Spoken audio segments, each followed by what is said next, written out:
Hey guys. So I recently discovered that private matchmaking, specifically for 1v1s in casual and deathmatch modes, are completely broken.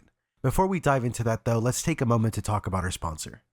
This video is sponsored by CSGO Luck, one of the fastest growing CSGO websites with a lot of games to play, many deposit methods, and instant withdrawals. With a store full of skins and crypto withdrawals, you can claim 3 free cases by using my code BlackGhost or clicking the link in the video description. You can play case battles against real players or bots and win cool skins, or even open individual cases. They also have other cool games, and the site is loaded with a lot of bonuses and rewards, like unlocking daily cases for free, thanks to your level, and the leaderboards with lots of prizes.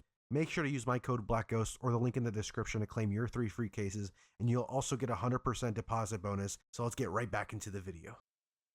I was in the middle of recording another video where I planned to do 1v1 with some of the people in the community. One of those players was Asklev, who actually won a giveaway we hosted. While playing on a workshop map, we started noticing some serious issues.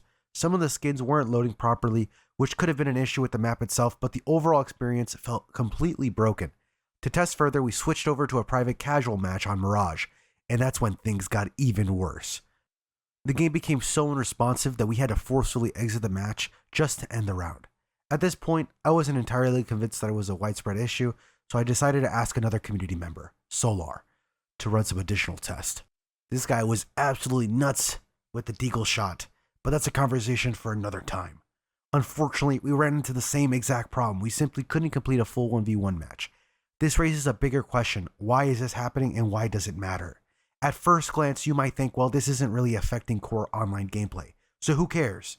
And while that's somewhat true for now, this kind of issue could have larger implications down the line. Currently, every update that Valve pushes goes straight into production without what appears to be thorough end-to-end testing. Any development team that deploys live code understands the importance of testing. It's incredibly difficult to catch every single issue, which is why companies have dedicated teams for quality assurance.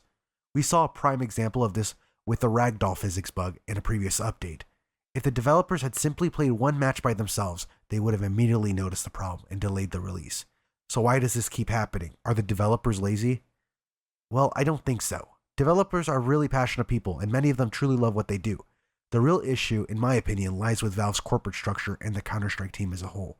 If the developers aren't properly testing the game, then they need to be required to test it. If it's a budget issue, which we know it isn't, Valve makes a lot of money with skins, then adjustments need to be made. They could hire more testers, improve internal processes, or just allocate more time for testing before a patch goes live. But the main issue, I believe, is that developers are being pushed to their limits due to extremely tight deadlines. Even if a current update doesn't seem to fix much on the surface, behind the scenes, down deep into the private branches that they have, are constantly being flooded with new content waiting to be released at any moment. When you rush development, you end up with broken mechanics, untested features, and frustrated players.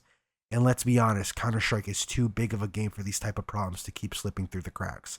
So what are your thoughts on this? Do you think Valve needs to restructure their approach to testing? Should they slow down updates to ensure quality? Let me know in the comments. Also, if you haven't already, be sure to join our Discord. We've got an amazing community full of people who love to hang out, chat, and of course play some CS. Alright, that's it for today, guys. Peace.